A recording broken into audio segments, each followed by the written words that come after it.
one of Houston's top head coaching candidates, Ty Lue, is now going to be the next Clippers coach. So, Amin, how does all of this impact Houston's search for a new head coach and what their future looks like? Well, yeah, Ty Lue obviously was one of the lead candidates considered for that Rockets job. He's a guy that, for the same reasons why we think he's going to be good with the Clippers, the Rockets need some of that too. A guy who can get across the superstars and get them to buy in, kind of like he did in Cleveland with LeBron. So that's a pretty big blow for them.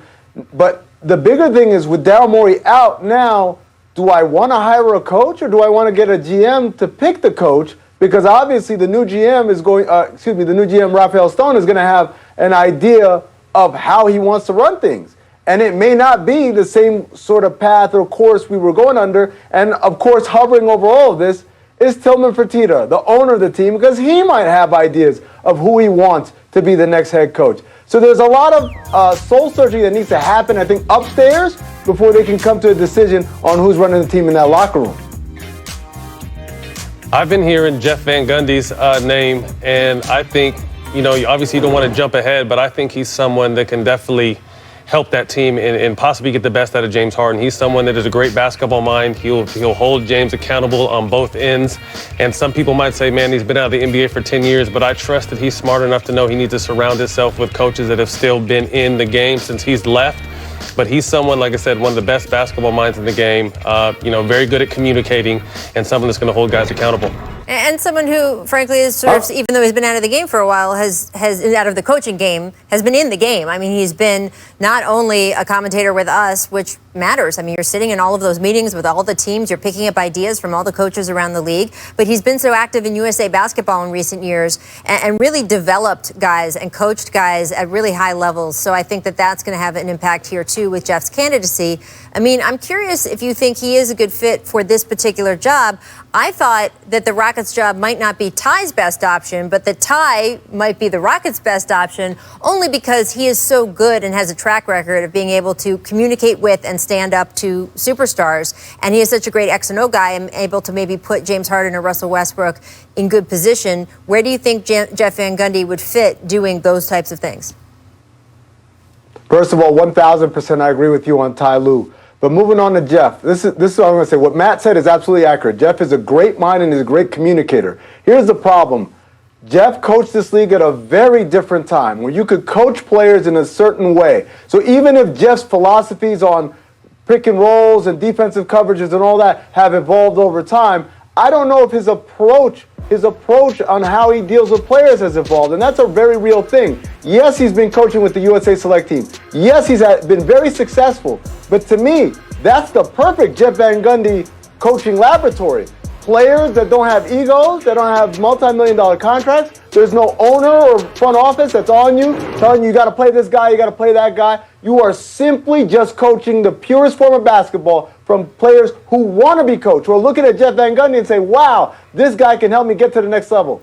It's a different story when you're talking about superstars of today. It's not the Patrick Ewings and the Tracy McGrady's of years past. These guys are different. And I'm going to tell you right now, Rachel, Jeff, I love him, and he does a great job for us at this network. And part of doing a great job is sometimes saying hard things about players.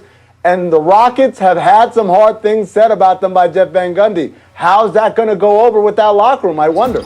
So you're saying he's too good at his job. I think that maybe that's something they need, though. They need, Mike D'Antoni, I don't know, I never played for him, but it's a pretty free-flowing philosophy, it looks like, and maybe that's what they need. They need to tighten their belt up and have everyone held accountable. That's what all the great coaches do. They hold the 13th player. I remember Phil Jackson would talk to Kobe like he would talk to the last guy on the bench. He expects everything, the same thing from everybody. So maybe that's what the Rockets need. But I do agree, obviously being out of touch for a little while, but maybe the old school method of tough love is what the Rockets need to get over the hump. It's going to be so interesting to watch how this develops. Coming up, we are going to have rapper and Laker fan extraordinaire Lil Wayne joining the show to discuss his team winning the title, the virtual fan experience, and where LeBron stands in his mind in the all-time Lakers pantheon. Now, Hassad, thanks, Amin, for coming back to hang out with us. And I want to get to some news around the sports world that may have an impact on the NBA's approach to next season.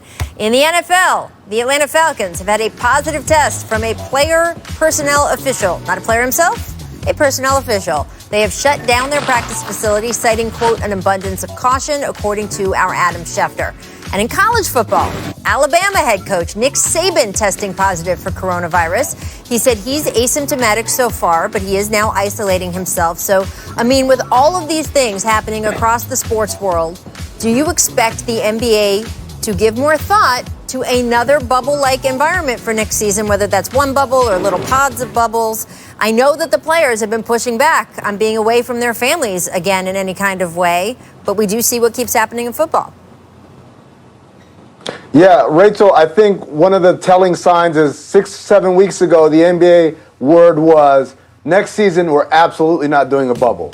And now, last week, I heard them say, next season, we want to have fans, or we're going to be in arenas for at least part of the bubble, for part of the season, right? So they've opened the door to maybe starting the season in a bubble, or bubbles, as you point out, and then transitioning to arenas again or something more normal. And a lot of that is to do with the science. Remember, this isn't the NBA's decision. We're just going off of what the science is. What do we have available to us?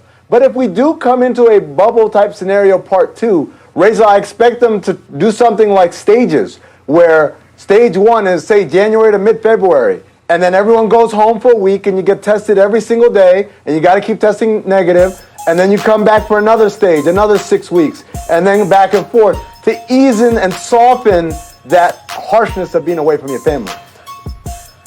I mean, you must have been talking to the producer with me, because that's exactly what my idea was. You know, if the NBA is looking at, throwing them back in the bubble, whether it's for part of the season or a whole season, I think it's going to have to be regional bubbles. I don't think you obviously can keep them away from their families and friends that long.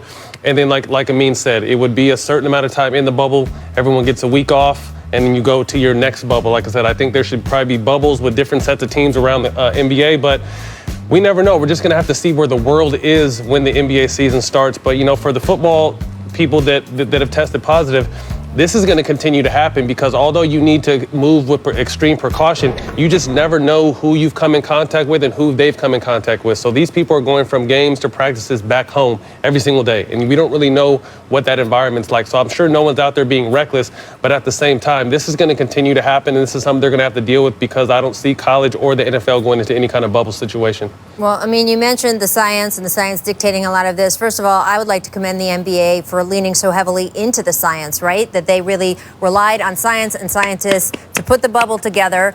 The idea with masks and testing and distancing and cleanliness and all of those kinds of things, it worked. I mean, they went more than 3 months without a single player testing positive. That is an accomplishment, and I think they will lean into the science again for next season. But what that science is, maybe if it's not a vaccine or antiviral treatment, it might be rapid testing, is something that we've heard Adam Silver talk about a lot. And the idea that you could have a 5-minute test result that would tell you, are you allowed to come into the facility today? Are fans allowed to be there?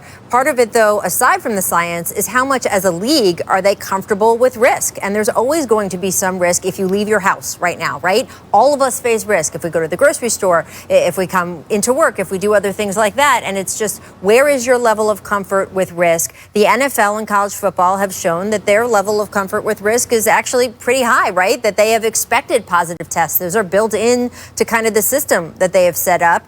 And hopefully, it was great hearing that Nick Saban is asymptomatic. He is in his late 60s.